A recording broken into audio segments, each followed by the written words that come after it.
We're going to start now. Good afternoon, everyone, and thank you for attending today's panel. We will now begin with a short introduction by our moderator and president of the UIUC Science Policy Group, Kaylee Serrano. Thanks, Jordan. So the Science Policy Group at the University of Illinois at Urbana-Champaign is pleased to partner with the Beckman Institute to host Engaging Politicians with Science and Open Discussion. This discussion is a nonpartisan forum for politicians and scientists to share their perspectives on renewable energy and agricultural policy. One of the goals of this discussion is to increase trust between scientists and policymakers through friendly dialogue. So I'd first like to welcome our panelists to this discussion. Dr. Andrew Margenau of Crop Sciences. If you could just raise your hand. Thanks. Dr. Margenau researches how human activity shapes soil quality and will share his perspectives on agricultural policy. Dr. George Gross of Electrical Engineering, if you'll raise your hand. Dr. Gross researches the economics and policy of green energy infrastructure and will share his perspectives on green energy policy. Dr. Donald Wubbles of Atmospheric Sciences. Thanks.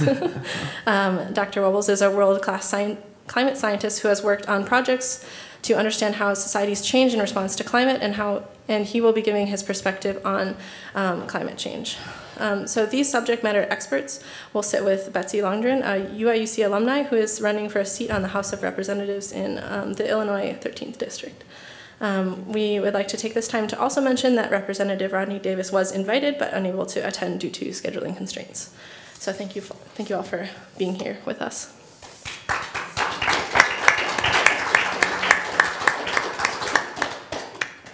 Okay, so in the first hour of the event, we'll ask a series of prepared questions.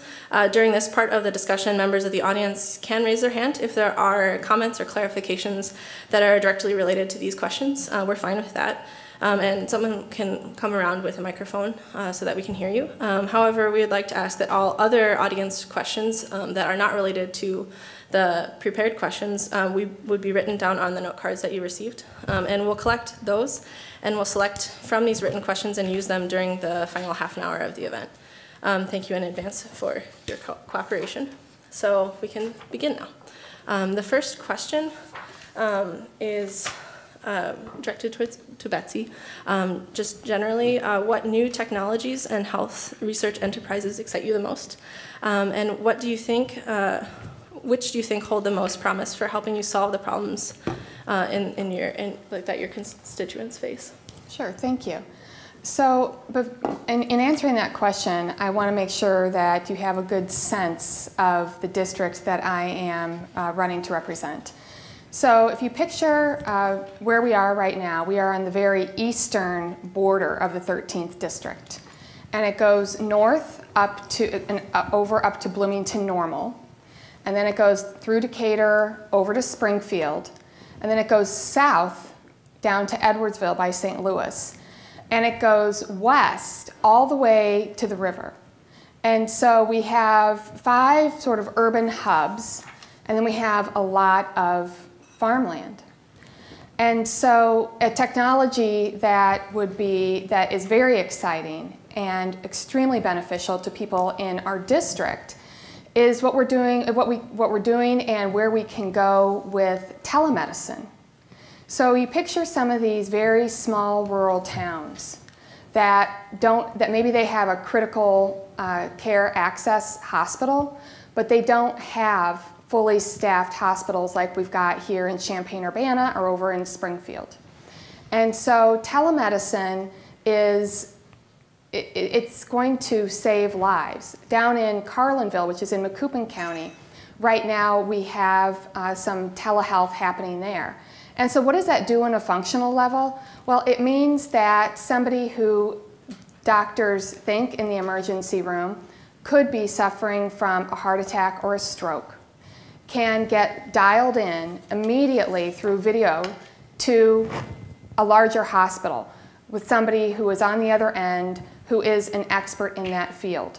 Because smaller communities don't have the resources to fully staff somebody like that all the time, but this gives them access. And so this is life-saving care that can be received on the other end so that they can follow the steps that they need to follow, before transporting them to a hospital.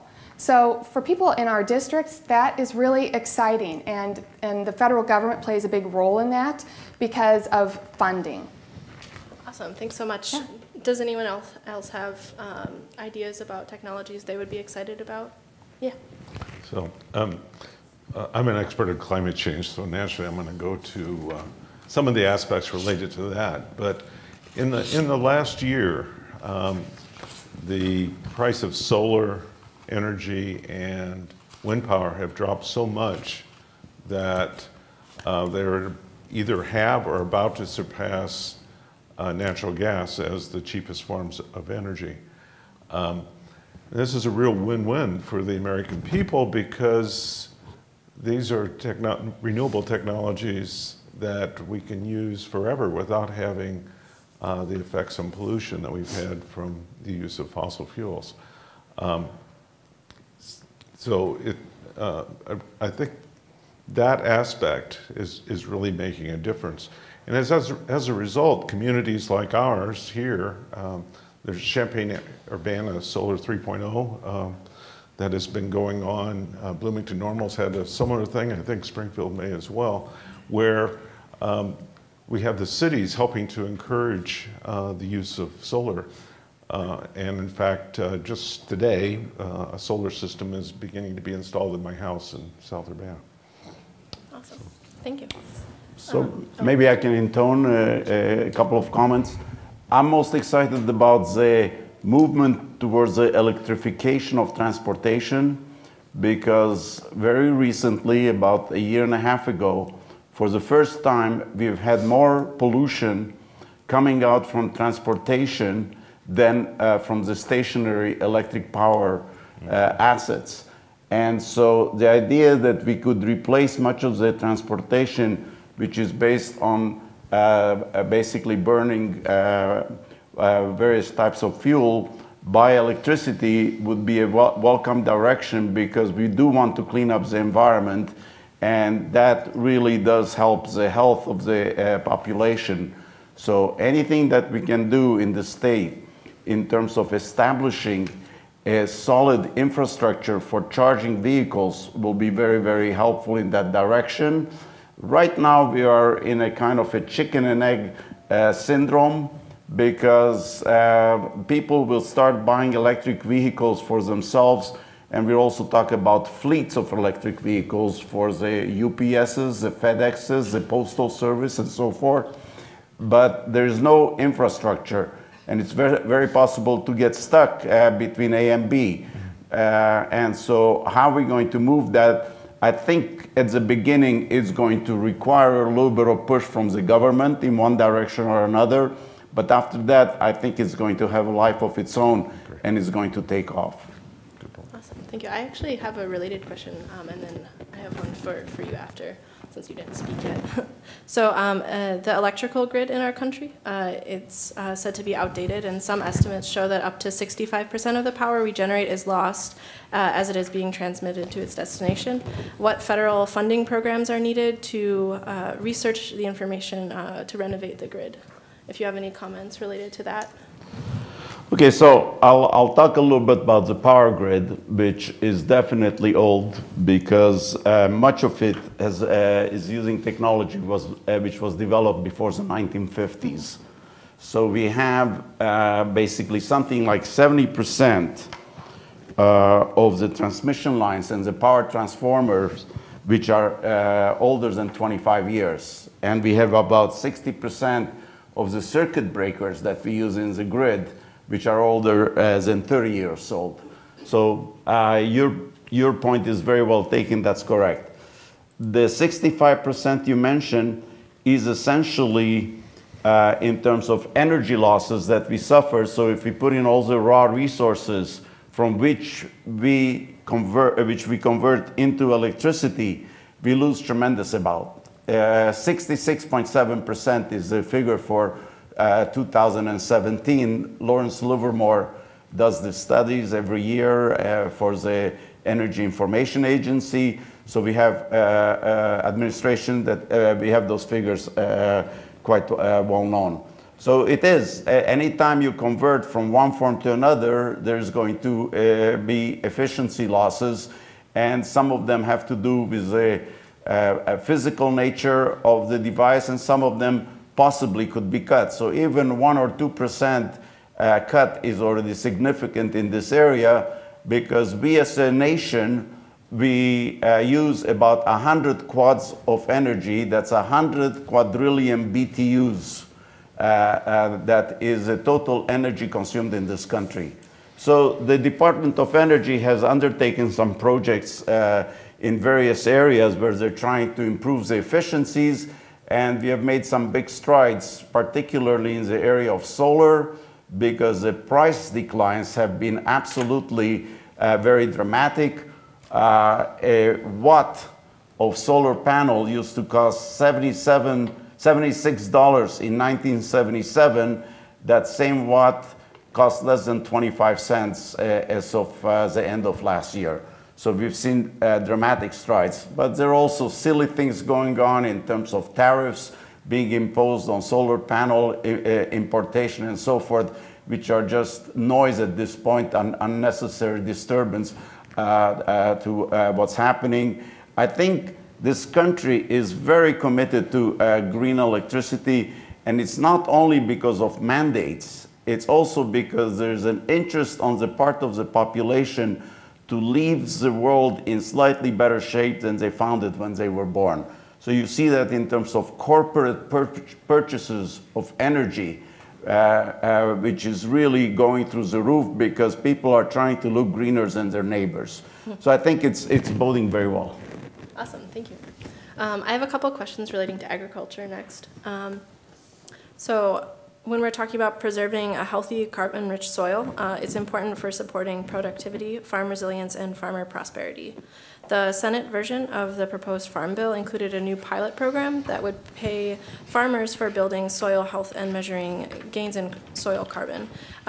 What is your perspective on such initiatives? I'll start with Andrew, and if anyone else has other comments. Sure, so I think it's a great initiative. I think we, both scientists and farmers, know how to farm better insofar as environmental quality. The thing is that there's lots of practices and technologies that we know work insofar as increasing the health of soils, increasing carbon stocks in soils as a way to offset carbon emissions. There are technologies that can do this, but they complicate the practice of farming, and that introduces risk. So farmers oftentimes need some help in sharing that risk. And I think that's especially the case if we're benefiting from farmers at a greater scale than their farms. So things like watersheds to cities to the globe. If you think about how soil health gains that increase soil carbon to offset emissions, well, that's a benefit for society. And so society, I think, has to chip in a little bit to help farmers accomplish that.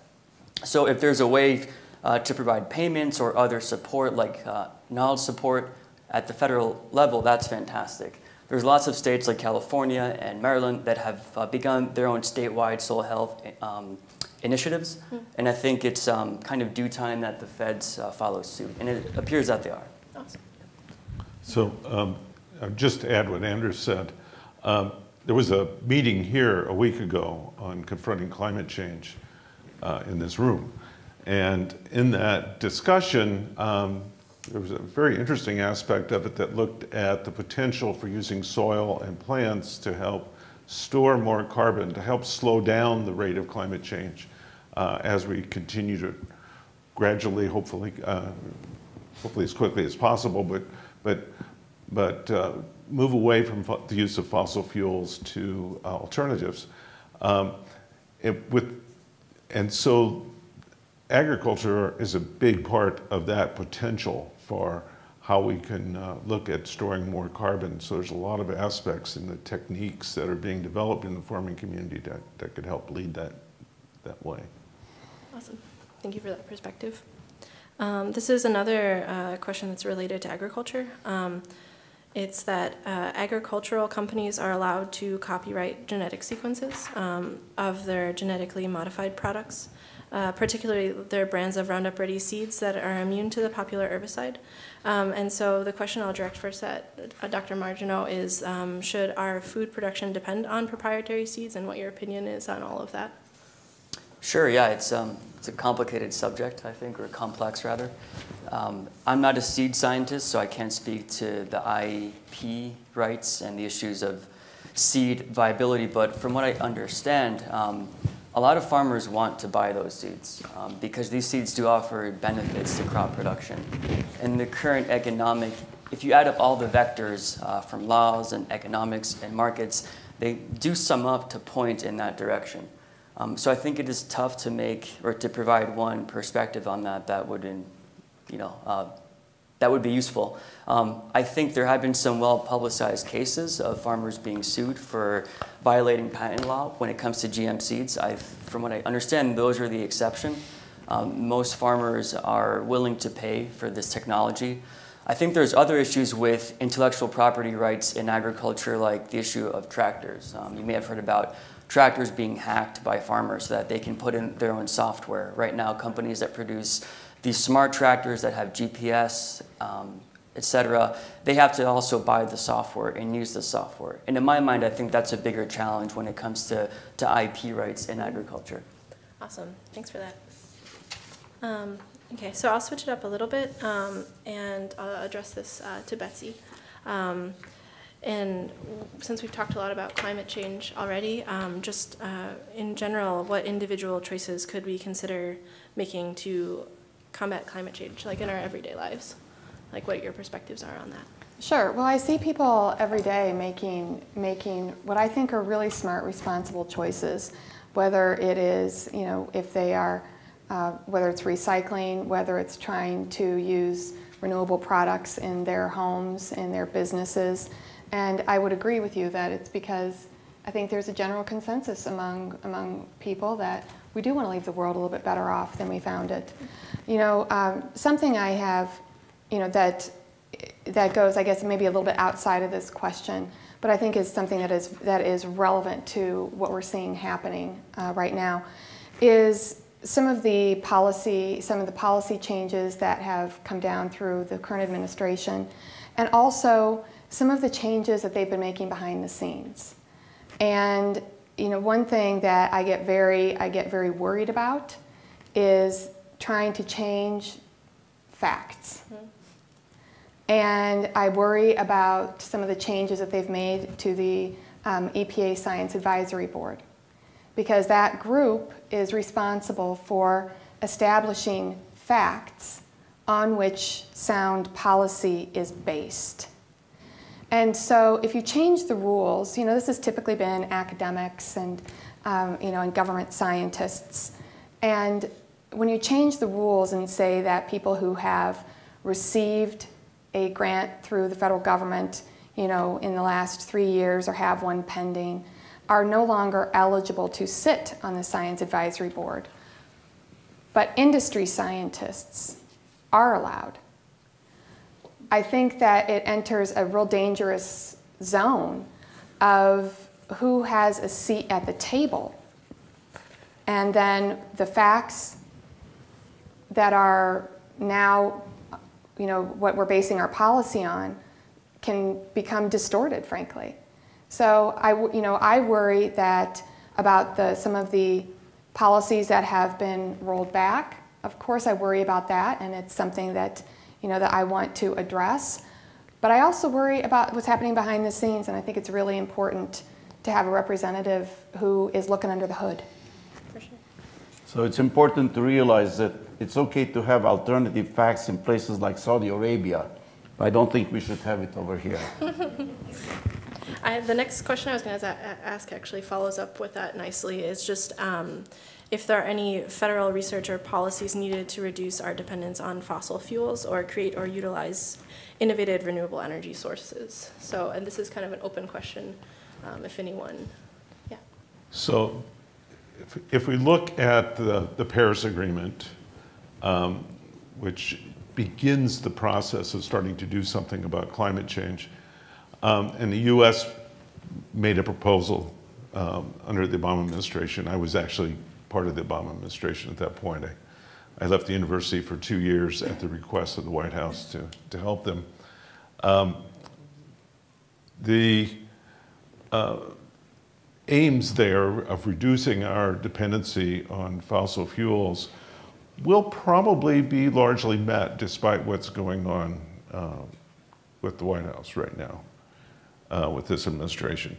And that's because cities and states are doing, and individuals are doing a lot already towards looking at alternative energy, both in terms of transportation systems, more and more plug-in electrics, and hybrid vehicles, and things like solar and wind power becoming more and more. You know, a state like Texas is now 25% wind power. Iowa is about 25%. So a lot is happening, and I think we'll probably meet that goal.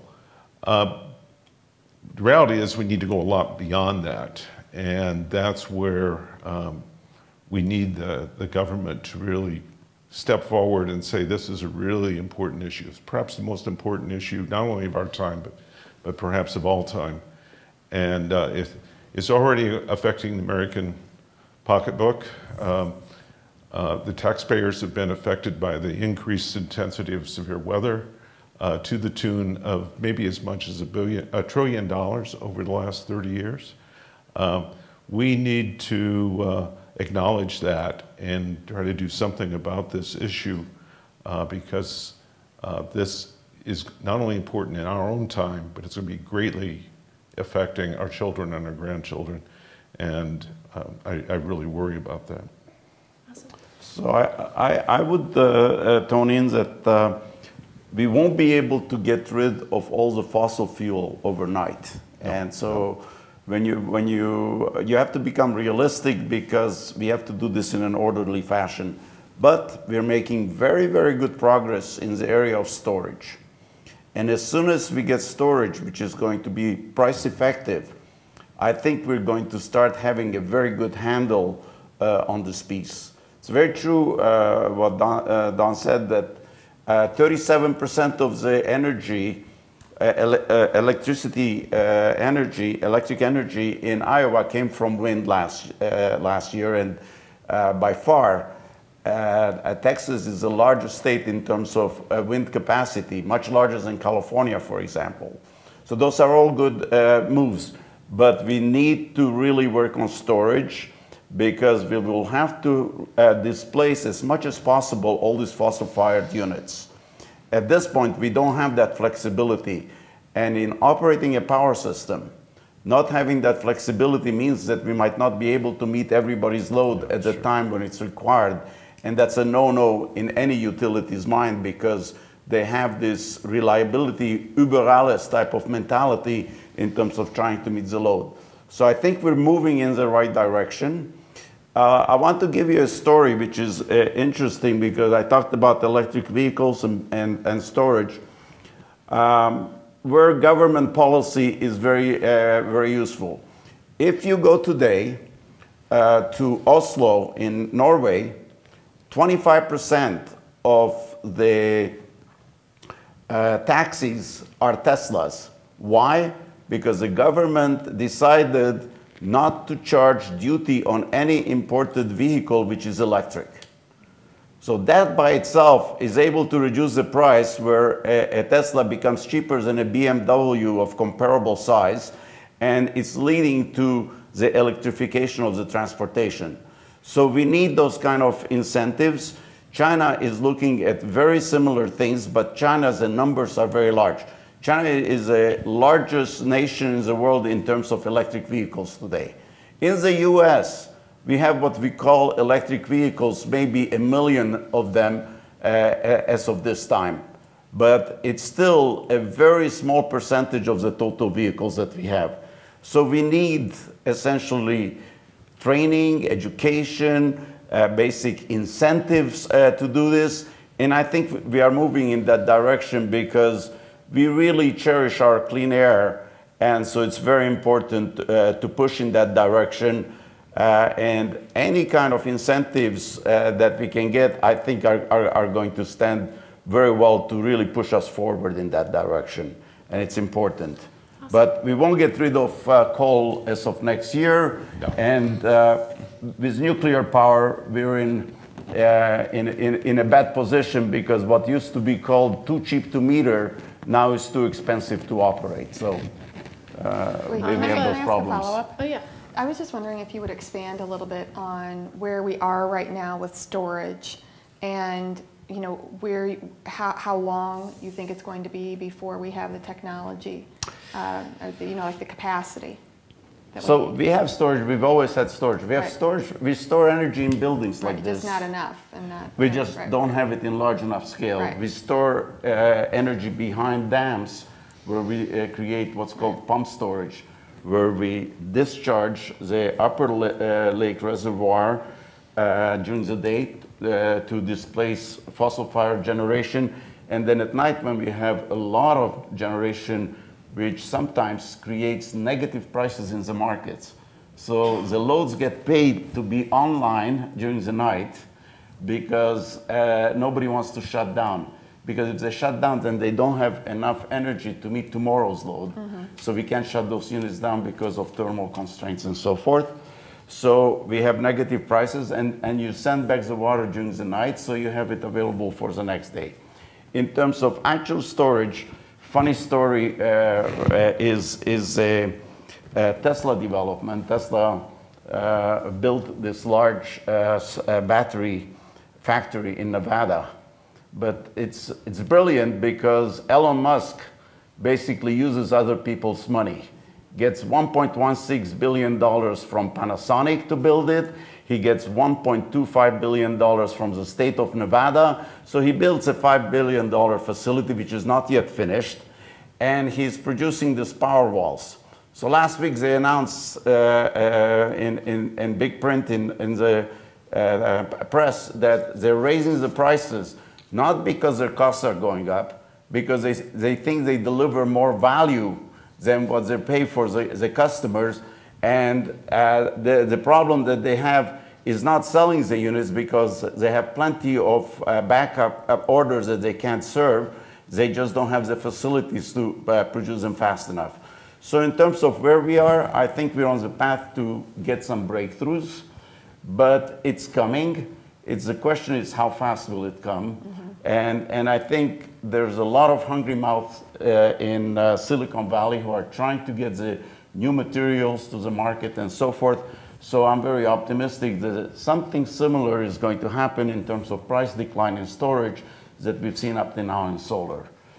I would say probably in something like 10 years, we can give some much better figures, possibly even 5 years, because California had a mandate. Utilities were told you have to go and install storage. So they installed 1,325 megawatts, which is all going to be operational by 2024, but slow. Okay. That's what I'm hearing as well, 5 to 10 years for major changes in how we deal with storage, which indeed is the breakthrough we need. Right. Yeah, I'm going to skip down a question. Since we're talking about storage anyways, should nuclear power be part of a carbon-free energy mix, or will it be possible to compensate for the intermittent nature of solar and wind with either supercapacitors or very large batteries, or perhaps improved long-distance energy transmission? So this is just an open question, if anyone has comments. Well, I can say a few words. In terms of nuclear, I think nuclear, as you see, is becoming very uncompetitive in today's market. It's unfortunate, but it's an extremely heavily regulated business. Nuclear is probably the most regulated business, I would say even more so than the federal drug and agriculture area in terms of regulation. We have developed, in terms of technology, some new modular reactors, but until they are going to get into the system and they're going to get into the regulatory system, it's going to take a number of years. Yes, I'm very favorable to nuclear because it doesn't pollute. Yes, we do have waste, that we know technically how to take care of, except we cannot get a political agreement. So that's a problem in terms of not being able to transport nuclear waste across certain state lines and so forth. But I don't think we should exclude technologies because it limits the amount of degrees of freedom that we have. So I'm not in favor in any way of keeping nuclear out. But it has to become very competitive. And right now, in terms of pure energies, there's nothing cheaper than solar or wind because they've come down so much in price. But you use the word intermittent, and the renewable industry doesn't like that term. They call it variable output. Okay, intermittent is taken out of the vocabulary. And yes, we do have to have something there because you as a customer, you don't exactly look to see, is there a cloud cover? Will the solar be able to supply my needs? Or is the wind blowing fast enough? Or is it sufficiently slow that we don't have to shut down that wind turbine because it's an asset and we don't want it to be destroyed by too high a wind? So they're independent decisions. So we have to have something. And that's why we call storage the holy grail in this area, because once we develop it and we develop it on large scales, there's going to be enough competition to drive the prices further down. So that's very important in this area. But let's not close any doors in terms of what technologies we should allow or not allow. Awesome, thanks. That was a really nice overview. Since we're talking about climate change, I think, unless you had a comment relating to that. I was just going to add to what George said, that nuclear has long been looked at as kind of an interim energy while we fully adopt to renewable energy forms. And the problem is whether society will be willing to accept nuclear enough to do that. And George raised all the right issues, which is the regulatory aspects, et cetera, kind of get in the way of that happening. There is the question whether new technology in nuclear could make it more viable, and that yet remains to be seen. Awesome, thanks. So the recent UN IPCC report has highlighted the effects of 1.5 and 2 degree global average temperature rise on the environment over the next 80 years. Can you comment on these effects and temperature increases, specifically talking about the frequency and intensity of extreme weather systems and natural disasters? Because I know that already came up in the discussion. Yeah, so the United Nations in 1992 kind of established 2 degrees centigrade, 3.8 degrees Fahrenheit, as kind of being kind of an upper limit for what we should aim at, because beyond that you're likely to see tipping points, major changes in the Earth's climate system that you really don't want. Well, there's nothing really magic about that number. Many of us now say we're already seeing dangerous climate change, so the fact that because of all the increase in severe weather events, et cetera, I'll talk about in a second. But 2 degrees is a nice number to aim at, very difficult to achieve because it does mean we have to move fairly rapidly away from our use of fossil fuels. And also look carefully at land use change and what role that plays in carbon in the atmosphere as well. Paris Agreement raised the question, well, maybe we should be aiming at something even lower, like 1.5 degrees. You have to realize we've already seen 1 degree centigrade of climate change, something a little over 1 degree actually. So we're already most of the way there. And to achieve 1.5, we have to move very, very rapidly away from the use of fossil fuels and eventually be able to remove enough carbon from the atmosphere, from the stream going into the atmosphere, that you effectively reduce the amount of carbon in the atmosphere. And we don't have a good economic way of doing that right now. So it's very, very difficult to achieve. Worth going after because you will have less sea level rise. You will have less, at least this century, less impacts on severe weather events. We're seeing this increasing intensity of precipitation events, of heat waves, of hurricanes, and other large storms. And that is something that is very costly in terms of infrastructure and lives. And at the same time, we're seeing an increase in droughts. And I won't go into all the reasons why all those things occur, but those things all impact upon us.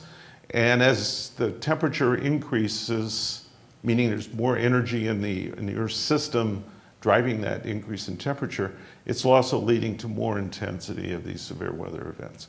That is a major issue for us all. And in fact, if you want to learn more about it, the first volume of the National Climate Assessment is out. I led this for the federal government last year.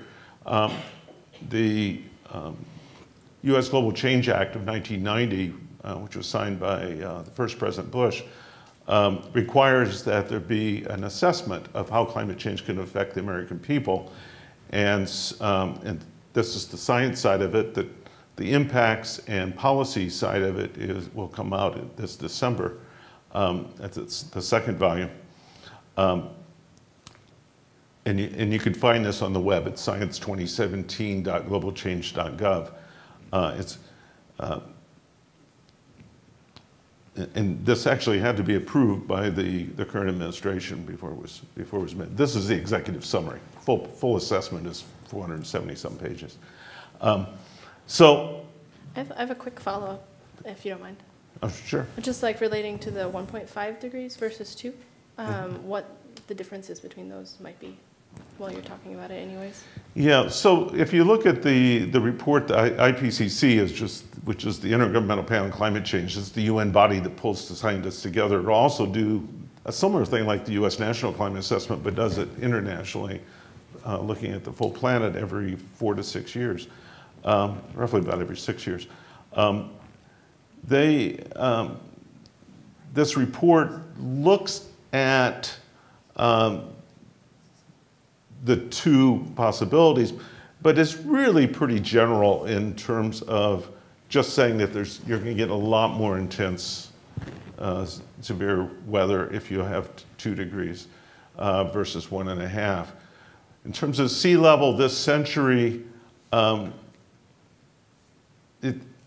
there's some suggestions that we might see more like 1 foot versus 3 feet in that assessment, or 2 to 3 feet. So it makes a big difference in sea level rise. But the problem is what's happening in West Antarctica right now is scary because the scientists are underestimating the changes occurring there. And that could make more like 4 to 8 foot of sea level rise by the end of the century, no matter what we do. So it's not clear yet just how much getting down to 2 degrees or 1.5 would do, but it's certainly going to likely result in a much reduced impact if we could hold it to 1.5. Awesome, thanks. I have one more follow-up question on climate change for the whole panel, but as you guys are thinking about climate change and maybe as we're moving back to agricultural questions, make sure to fill out your note cards, and if you pass them to the aisles, someone will come around and get them. So we have about, 15 minutes left of these prepared questions, and then we'll start to go through all of your guys' questions. So this is kind of an open question for all of you. Now that we've talked about climate change, in addition to limiting carbon emissions of fossil fuels and industrial production, what other engineering solutions like carbon sequestration could be used to help limit this temperature rise, or even agricultural solutions? A lot of discussion going on in the science community about using what's called geoengineering, which is basically there's lots of different possible ways of doing this. Removing carbon from the atmosphere would be a geoengineering approach. That one right now is not economic. Probably more economically feasible would be to put particles in the upper atmosphere and the stratosphere, have those reflect sunlight and cause a cooling on the Earth. The problem is we don't really know the full impacts of those changes. And so a lot of discussion going on, a lot of research going on to try to understand what geoengineering capabilities are out there, but also in terms of trying to understand the resulting impacts on humanity. You don't want to cause a cooling in the United States that then destroys the rainfall in India. And that, that's the kind of thing that could happen. If you destroy the monsoon, they're in big trouble, even though maybe we'd be a little better. That's just a rough example. But a lot of work is going into that right now. I see a lot of press on issues like where they develop certain processes that can make use of the CO2 to try to utilize it in a beneficial way. Sure. And so engineering is playing a role in that direction. But the problem with sequestration that nobody has basically experienced, because we're talking about time constants of 1,000 years, and that's a long time. To comment on agriculture and how it might play a role or perhaps not, soils get talked about a lot in terms of a good potential sink to sequester carbon. And the idea is that you're diverting CO2 into the soil via plants. So the plant biomass captures carbon or via photosynthesis, and then when one incorporates plants by tillage back into the soil, a small percentage of that incorporated plant biomass will stabilize, and over a long enough time frame might be thought to be a carbon sequestration. And so I think there's a great potential sink, but the extent to which that's realizable is a very different question. There's a initiative in Europe called the 4 per mil, which is the notion that if you increase soil carbon stocks by 0.4% or 4 per mil, that would be enough to offset global carbon emissions for the next 5 or 6 years. So the math is beautiful. It kind of works out despite some uncertainties in how much carbon there actually is stored. We know that soils are the biggest single sink in the globe for carbon.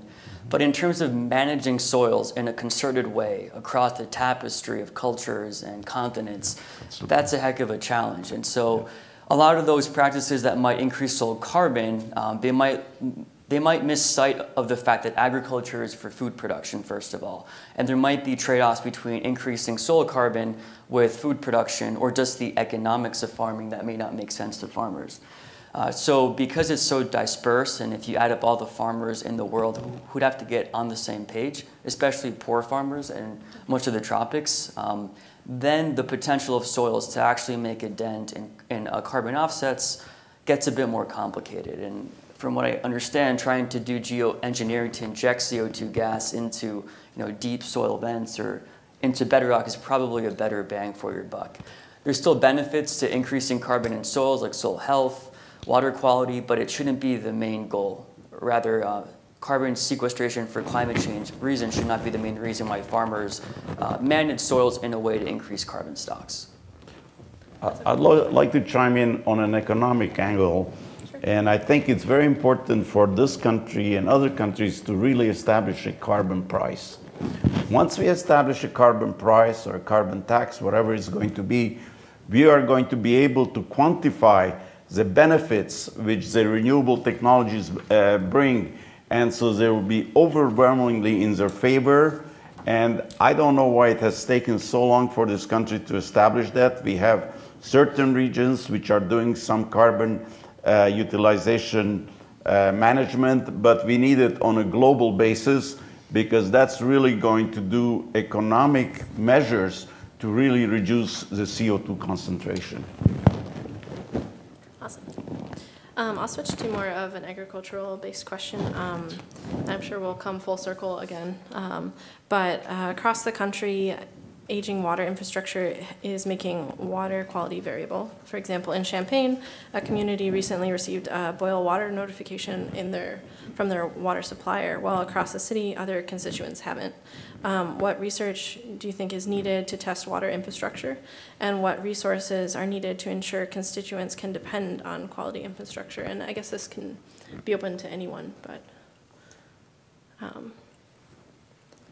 Dr. Marjo, if you wanted to start, if you feel comfortable. Sure, yeah. I'm not an expert in water, but my understanding is that much like the infrastructure for irrigation in parts of the West, like California and New Mexico, so too with urban water supplies, there's aging infrastructure when it comes to the delivery, but also the monitoring of water quality. I know in Chicago there's a big issue with lead pipes, as is the case for many older cities, especially in the Northeast or the East Coast, simply because those cities were older and water infrastructure was built when pipes were still being made with lead. So I think there's some issues there that have to do with updating water. At the same time, there's lots of mismanagement that gets conflated with the aging issue. For example, Flint was an issue of mismanaging pH of the water, not so much the lead. Lead pipes are safe if you keep the pH in a certain range. So I think that knowledge might be one, or rather the resources for these towns and cities to administer aging infrastructure for water in a way that wouldn't compromise the fact that they have lead in them. In a rough sense, what's happening with climate change is that the wet are getting wetter and the dry are getting drier. And so what we have in the long term is not only the problem with the infrastructure existing, but how are we going to transfer water to those places that don't have it and you have large populations? And that is, could lead to, around the world, could lead to major issues, a lot of concerns of the Department of Defense about national security because of those issues. Within our country, how are we going to deal with the West and the Southwest and even parts of the Southeast where droughts are becoming more common that are going to lead to major water issues and agriculture issues in those areas? That's still to be determined. So I'm going to intone here that basically I believe we're going to run out of water before we run out of any other fuels. And water is really a very important commodity. Every energy source for generation of electricity uses water with the exception of wind. The solar uses it because you have to wash the solar panels. All the steam generating units needed because they need water to produce steam. So nuclear uses it for the same reason. So water is very important for electricity, and we're not going to stop relying on it. But in the future, there's also the promise of a very big load, because one of the biggest loads for electricity is to desalinate water. So we take salt water from the ocean and then we make it into pure water, and they do that a lot in places like parts of the Middle East. And then I would add, from the federal perspective, what do we need to be doing? And it's making sure that we have the funding in place for projects that are, we have a lot of older sewer systems that need to be upgraded or replaced. And also making sure that we have the policies in place to protect our water sources. Here we sit, the beneficiaries, right here at the Mahomet Aquifer, and making sure that we have sound policies in place against contamination is really important. Sounds great. So preservation is just as important as moving forward with. Awesome. Thanks. So this is, let's see. So the next question is, research in agriculture and natural resource issues could be critical to solving many societal challenges. What research investments are needed to help solve some of our nation's most pressing issues, such as malnutrition and obesity, invasive species, and protect natural resources such as water or soil or air? And this is just an open question.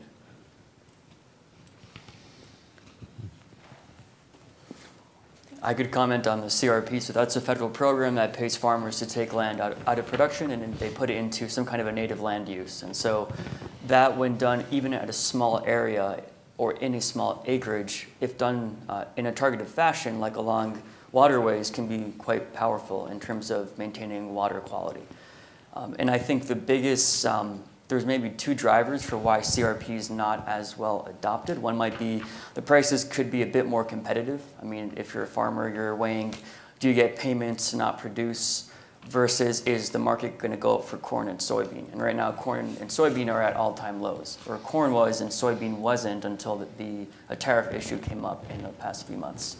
So because of that, farmers are sort of hedging their bets on what would pay off the most for that land. Is it best to be put in CRP or into corn, soybean production?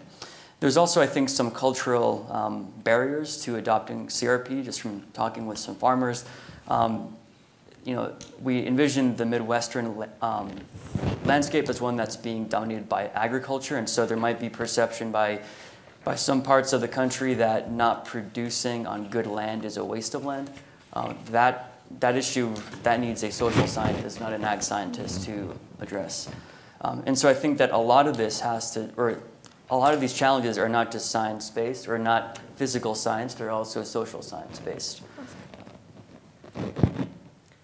Kind of following up on the last question, does anyone have perspectives on things like food production technology? Because that's something that we haven't touched on too much, and I'm curious if, like, what your thoughts are on research that's needed to ensure adequate food production. Or Betsy, maybe this is a good question for you, if you've heard any technologies that would be useful for that. And I have not heard of new technologies that would be useful. I mean, from my perspective, something that gets brought to my attention far more is, I think, something that's addressed in some other questions, and it's just about quality, healthy food access. Okay, awesome. Because even here in the 13th district, we have food deserts where people just can't get access. What healthy food. What current solutions are people proposing to things like that? Well, I mean, some of that comes through some of our, funding streams, frankly, and making sure that, that people can use some of their SNAP money and some of their food dollars to go toward farmers markets and and healthy foods. But it's also comes through another funding mechanism to make sure that some of these foods get taken into areas and neighborhoods that don't have ready access. And my own personal first experience with a food desert is when I was teaching in an underserved area in Baltimore. And the kids would come in, I was teaching middle school, and because they're hungry all the time, right? And they would come in and it was always junk food. And and I would ask them about where they picked it up, and the closest thing in the radius of the school was a Huck's. So that's where they were getting their food from. And this was before, I mean, I know I'm dating myself here, but this was before they started putting apples and bananas and anything even like that into some of the gas stations. And so I went out one day after school to go look on my own and figure out where the grocery stores were. And it took a long time to even find something that I would think would roughly qualify as a grocery store. And it was no wonder that it was not on a bus line, so the families didn't have access to it if they didn't have a car. And it was no wonder that the kids didn't want to eat the vegetables that were coming from that store, because it looked like vegetables that probably at a different grocery store would have been thrown out. And so improving the access of quality, healthy food is a problem. And again, here in the 13th district, we do have underserved neighborhoods that are still suffering from access. That's awesome. We actually just got a question that you already answered. That was, what policies or programs would you like to implement in our district to combat malnutrition and increase access to nutritious foods? Yeah. So that was good timing. This is also about the food supply that I'll see if any of you have perspectives on. Let's see. A large part of our food supply comes from long distances. Is it feasible in the near future to have food production near where people live? And what obstacles in policy would we have to overcome? So this is just a general question. Sure. So the first part, is it possible? Definitely. And we're sitting on the best soils in the world. They're called Class 1. There's 8 classes of soil types in terms of ag productivity. And the best of the world is right here. And this part of the world did grow more than just grain crops and more than just feedstocks that were meant for people, not just car engines and for cattle. The logic of the markets in a farm bill have led to the way that we practice ag now. But because we have this great biophysical resource, we've got free rainfall, you have to pay for it in California to irrigate, and we've got great soil types, there's great potential for local food systems within the state. Now, I think that the challenges to that are not biophysical, they're largely economic and social and political. So that will require, I think, some partnerships that could be double wins. Think about things like SNAP programs that could engage with local farmers more directly. It would be a benefit to these small farmers because they've got direct market access, and in terms of food quality, it's probably going to be higher, being that it's more fresh. Right. So I think that there's massive potential, also given that we have the third biggest city in the country in our state as well. And within an hour outside of that city, you've got the best farmland in the world. And that could be used as well as for corn, as well as for vegetable production, dairy as well.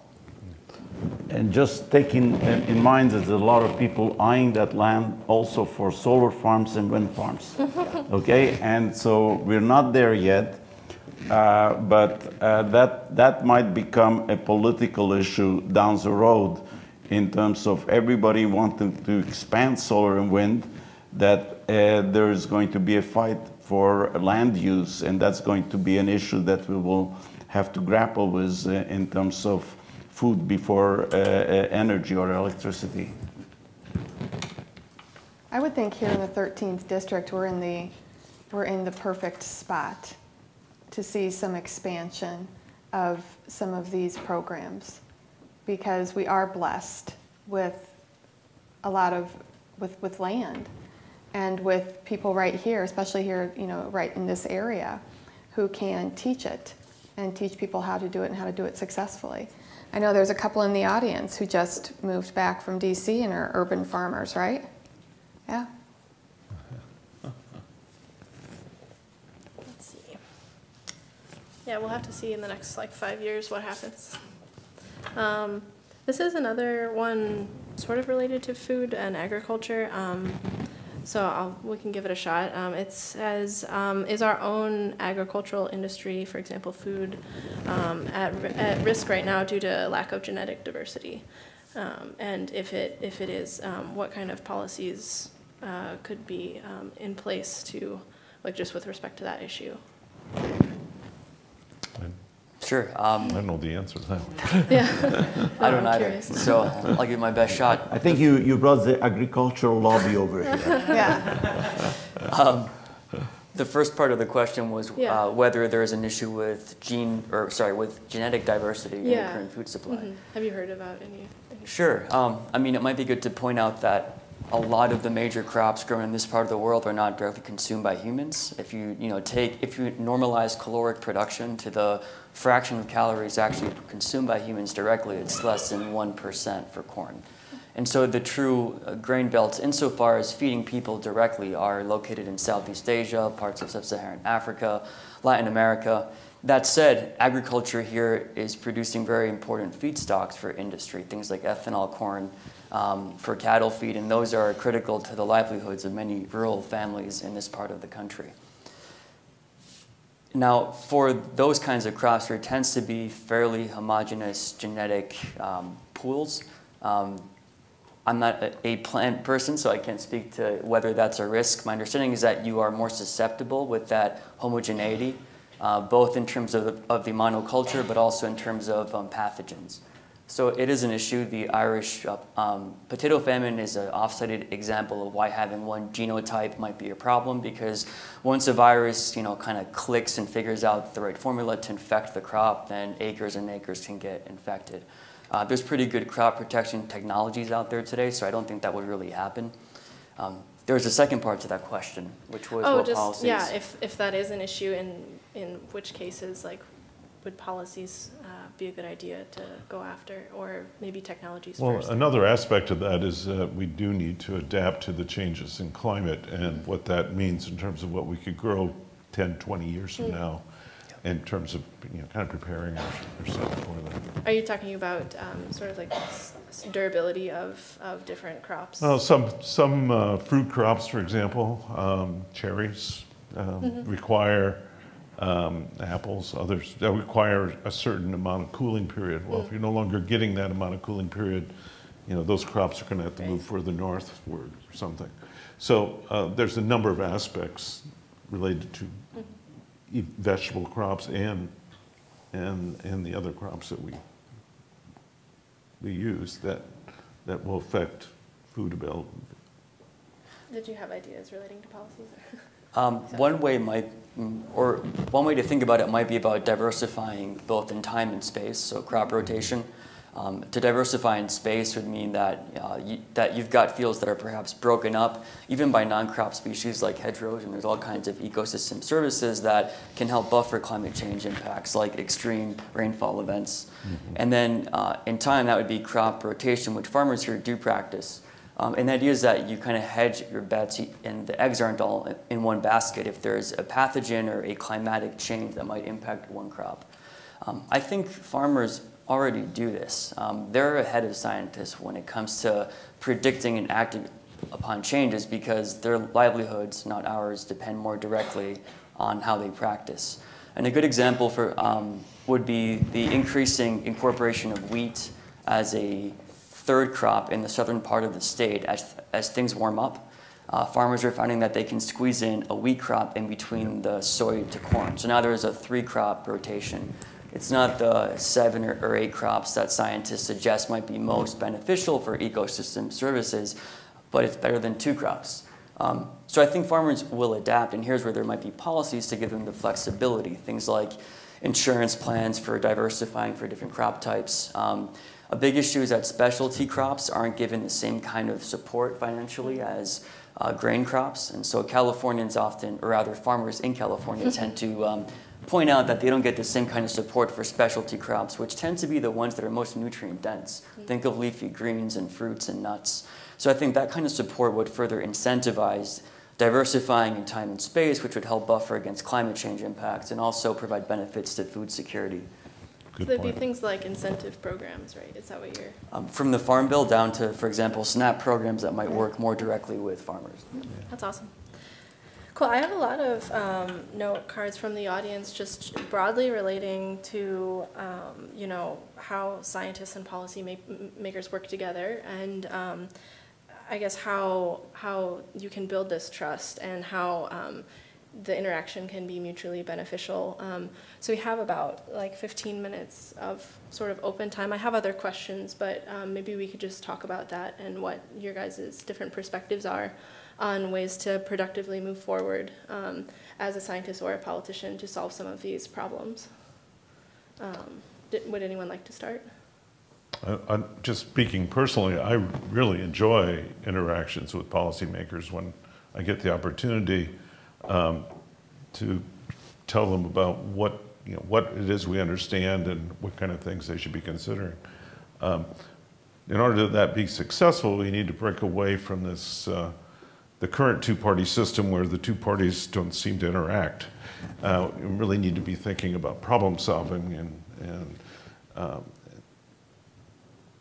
and that's where Congress in the past has been very, very effective, just not so much recently. I would say as somebody's seeking public service and approaching it in that vein as a public servant, that there has to be some humility in knowing what you don't know and relying on people like the gentleman up here to provide sound, fact-based, evidence-based advice so that policies that we want to move forward are firmly rooted and will help our district and also part of our bigger picture, and not letting arrogance or party politics get in the way. Well, I can't disagree with what you said, but if we have time, I want to share a little anecdote with the audience. Because when we started opening up the transmission system, I was working at that point for Pacific Gas and Electric, and we sent up to Sacramento one of our engineers who was trying to explain how complicated transmission is. And he's explaining we cannot do this because of Kirchhoff's law. So one senator hears about this guy Kirchhoff and talks to his colleague, and he says, "Who's this guy Kirchhoff? And if we don't like his law, we will repeal it." Okay, and so I think it's very important, and I encourage our students and I encourage my colleagues and myself to be active in terms of government circles, because it starts a good policy formulation starts with a technical basis, and after that we can fine-tune the laws. But if you don't have that technical basis, then we're going to end up with mishmash, and we don't need more mishmash. Right. Awesome. I have two here relating to disaster-resistant architecture, actually. So just if any of you have input on investing in environmental or this type of architecture, or if you, just in general, like what your experiences have been with it, if you've had any. I didn't understand. Oh, that it question. says, do you have any input on investing in environmental or disaster-resistant architectures, like with coming climate change and things like that? I don't quite understand the term architectures there, but in terms of Somebody- I think it's talking Somebody asked about the question. buildings. if you're just talking about plans? infrastructure, Yeah. yeah. Oh, I was talking about like if you have a building that's, say, hurricane proof or something like that. Okay. There's a lot of discussion relative to climate change to help cities look at future structures that would be more resilient to the concerns we raise. More resilient to heat waves, more resilient to severe storms, et cetera. Hurricanes. Hurricane being an example. And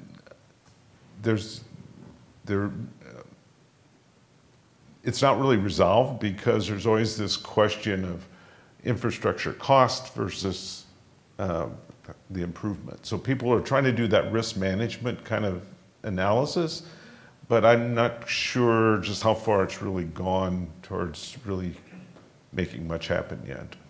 Some areas, southern Florida could easily be underwater in the next 50 years, in which case it doesn't matter what infrastructure you build because it probably won't be able to live there. So You should include that Mar-a-Lago will be gone in 30 years. I was trying to avoid mentioning Miami, but Well, and I think from the federal perspective, it speaks again to why we need to modernize our infrastructure. And there's been a $1.5 trillion plan that's been sitting there for about a year and a half now, and has had no movement. no, that's right. And when we're looking at it from an economic standpoint, the cleanup and the repairs from disasters caused by climate change cost the United States $370 billion in 2017. I would so much rather we be investing on the front end and creating those jobs and the infrastructure, getting that in place, than doing $370 billion worth of cleanup on the back end. Awesome, thanks. This is another question sort of related to investments. As we're having these discussions about technologies and innovative solutions, what a concern is when you have investors that are focused more on short-term profits rather than long-term profits and climate stability. So just perspectives on that concern, potentially what political solutions could appeal to people to incentivize more long-term thinking. I've always been bothered by economic analysis that use a rate of, what's it called? Rate of return? No, missing the term. But Return on investment? the, they use a discount rate, sorry. Oh. That is so rapid that long-term changes in climate mean nothing, so therefore you don't put any investment in climate, which has kind of been an argument that has been used in the past.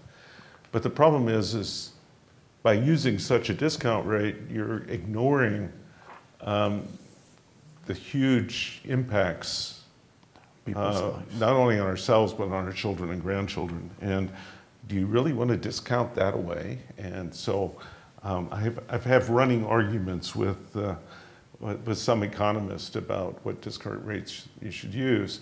The Stern report from 2006, which was kind of the first economic analysis to really look at climate change, suggested you really should be using longer discount rates so that you really do not, so you don't discount the future, because it does have an impact. What we do now has an impact on what's going to happen generations from now. I think they will have to design some incentives to engender investment in the improvement of this infrastructure. And until that's there, I'm amazed at the people of Florida. They keep rebuilding the same area so many times because the various hurricanes come back there. And yet they don't move, people don't move. So until we have some good incentives and people really strengthen that infrastructure, I think we're just going to keep repeating those mistakes. Yeah, people have the idea that what was a 1 in 100-year storm means that I won't see another one for another 100 years, but that's not. It just means that you have a 1% chance any given year of having such a storm. And on top of that, with the changes we're having in the climate system, you know, what may have been the 1 in 100-year storm may be the 1 in 20-year storm before the end of the century. That is not acceptable, and to use that kind of short-term thinking. Well, I think there's also a, you know, like a social science aspect to this, and because I think that, you know, something like when we're talking about Florida, we're talking about Louisiana, and the recognition that some of the people are rebuilding there because they don't have anywhere else to go. They don't have jobs somewhere else. They can't see themselves in a different place. And so incentivizing them to, you know, to go somewhere is a big lift that we'd have to make some serious investment in. And it's also an education process for a lot of people, because we have to remember that not everyone, you know, like one thing that I've seen a lot on, doesn't matter really what corner of the district I'm in, it's that you have to meet people where they're at. And if people's immediate concerns are not being met, if they are not healthy, if they don't have, you know, access to, you know, to food on a regular basis, their thought process can't get past that. If they are worried about whether or not they're going to be able to put gas in their car to get to the job that they need to pay for their baby's formula, but they can't, they're not thinking about the bigger picture, not because they don't want to, but because they can't, because that's where their bandwidth ends. And so I think that then it's incumbent upon some of us to make sure that we are educating, understanding, and helping people with that. Awesome, thank you. I have one more question. We went through a lot of the note cards, and this one kind of popped out. Can you discuss the Illinois Future Energy Jobs Act, and what benefits could it have for our state's environment and economy? So this can be for anyone, or? So this is a 2016 act which was passed here in Illinois, and they got everybody together to the table. They got the unions, the workers' unions, they got the utilities, they got the Environmental Defense Fund, and basically they put in some measures where they did come out with the help for the nuclear units, 2 of them which were in danger of being retired right away. But they also created a whole bunch of measures and provisions to put in additional distributed energy resources to be integrated into the grid. So it comes out as a win-win type of situation. It will entail certain costs on the consumers in the state, but people talk about it essentially as everybody came out as a winner over here. And I applaud those kind of efforts where you get everybody to gain consensus in this area. We can do a lot more than that, and I think we can do more both for people who have low or medium incomes, to also have them participate in many of these renewable projects. And we're seeing also in the state of Illinois that they're doing community solar and community storage projects which are being planned at this point in time. So I would say that that's a success from the point of view of both policy and in terms of economics. But we have to start looking much more forward to see that we remove some of the impediments which still exist for everybody to put in renewable projects, because we need as much as we can get if we want to try to displace those fossil-fired units. So the battle has begun, but it's not over yet. A follow-up to that would be if you guys think it could be a model for renewable energy policy in other states at the national level. Absolutely, it should be.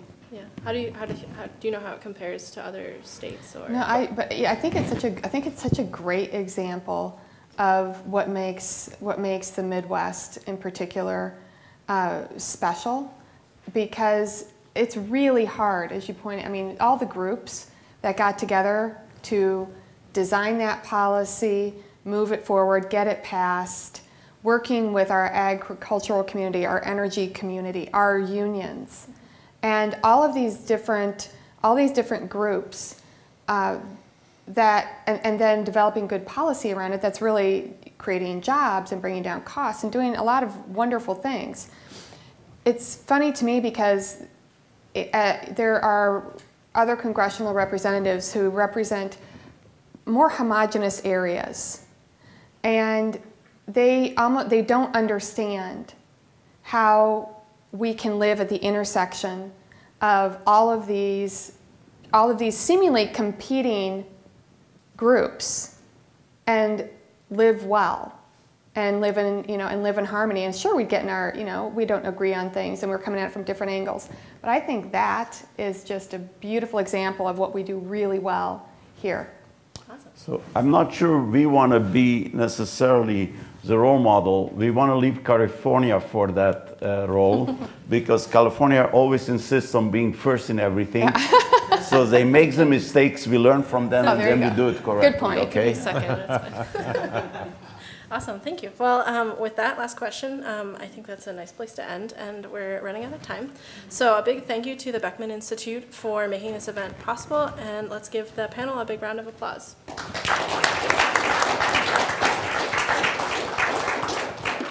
Thanks so much to everyone involved with this. It's been really great. I think the conversation here has been amazing. But we do have one last thing before we go. So we made some gifts for the panel. We made a couple of snow globes that have the Capitol building in there. Put them in Erlenmeyer flasks. And we have one for each of you. So just to thank you for your time on this. So thank you so much. Yeah, and thanks again to the entire panel for their great work, and thank you to the audience for asking such great questions. Thanks very much. Yeah, we hoped that you enjoyed this event, and if you'd like more information about this, the Science Policy Group's future events, maybe we'll have to have an agriculture one next time. Please visit our website or send us an email at spg.uiuc@gmail.com. Thank you. Capitol building in DC or Springfield? No, this is Thanks for coming, everyone. DC. Andrew.